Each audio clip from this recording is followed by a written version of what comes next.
Today I'm going to talk to you about activities. And activities are what we use when we want to collect a bit more data than you've got in photopoints. And I'll just take you through a couple of these. The first one I'll deal with is veg condition, and I'll just run you through how we assess for that. So to start off with, you need to get your screen up where you're located, and then you do add. Press add. Once you've got that, go to activity. Once you press activity, it'll come up with a site name. Very important to have a site name so that you can actually find where you are easily.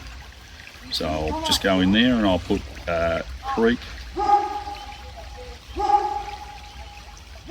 1. So creek site 1. And then it'll ask me the site type. Is it a point or a boundary?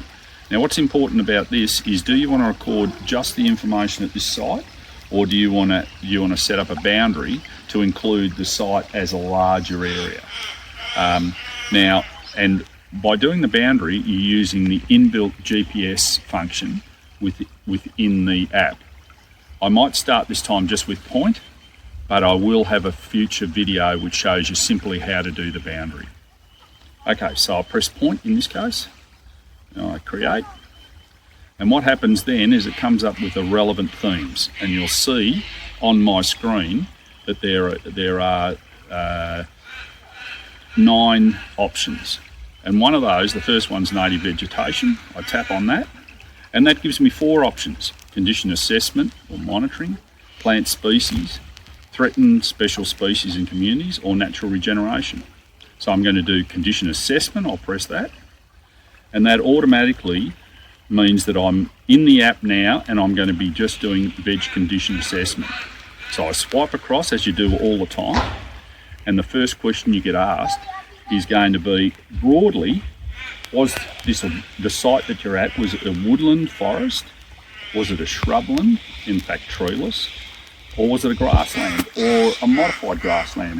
And that means that there are basically not trees and not many shrubs. So in this case, because we're in the gorge, and as you can see around you, there's lots of trees, I'll press the woodland one. And then that automatically gives me a drop-down box, which is what is used in most cases through the app. And you just select the most correct answer. So the choices I've got now about veg structure is it intact natural? Is it mostly intact, or partially intact, or is it sparse or not seen? Intact natural is the best you find, and that usually is the more untouched parts of the environment. Is it mostly intact? So it's pretty good condition, but you can see that there's been changes. Or is it partially intact, which means most of it's been modified and changed completely, and there's only bits and pieces left? Or sparse or not seen means that it's pretty well gone. In this case, I think it's reasonable to say that it's mostly intact. It's not perfect, but it's pretty good. And the next question you get, because it's a woodland, it asks you about large trees and whether they're primarily mature hollow-bearing trees. So if I look around the area that I'm taking a photograph of, there's not many, if any, large hollow-bearing trees. In fact, where the area that I'm going to photograph and be part of now, there are none. So I'm going to say not seen. Then it's going to ask about non-indigenous woody weeds and vines, and these are a negative impact. Now this site does have some of those. It's got blackberries, and it also has things like rose briar and a number of other sort of types of plants. So I'll press on that, and the options I've got are not seen, sparse or common. And I think it's fair to say across the site that they're probably sparse. They're just in bits and pieces. And then the next part is about, the next 2 parts are about the ground cover. So the first one is about weediness. How weedy is the ground cover?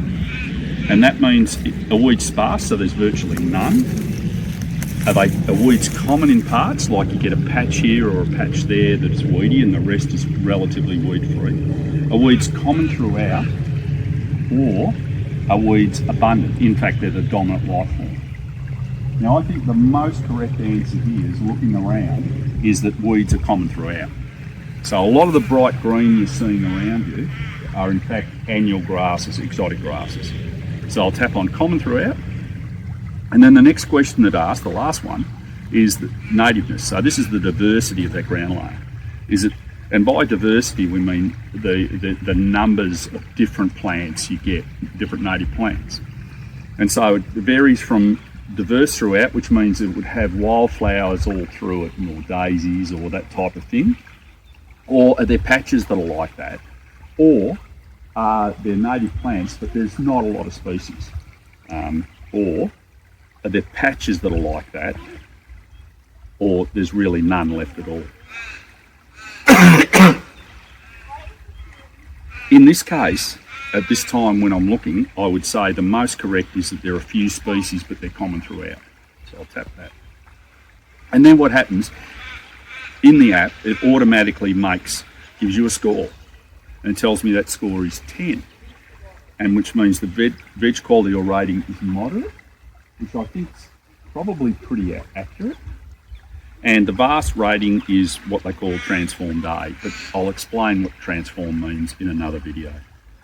And then I swipe to the last page and it asks me select the monitoring indicator, because I want to be able to come back to this site, the same spot, and be able to monitor any changes that have occurred. For example, if you've done weed control and you've managed to take the weeds from being common throughout to being sparse, which would be an obvious improvement. So the first thing you do is you select your monitoring indicators, and you've got quite a list there. So in this case, what I'm mainly looking at is weed species abundance.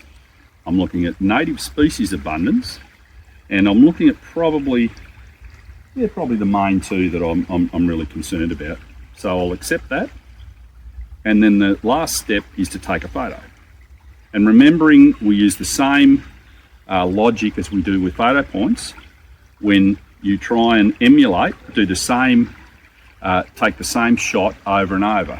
So I'll look at a view that I think I can repeat, and it looks up the valley floor here, which takes in all of the things I want to be able to do, and I'll take a photo. And it asks me to retake it, or will I accept that photo? It's a good photo, it's just a fairly cloudy day, so it doesn't stand out greatly, but it's a good photo. I'll accept that. And then the last thing you do once you've done that is you save it. You press save, and then that will come up with a new icon which says that it's been saved to the app, and that's it.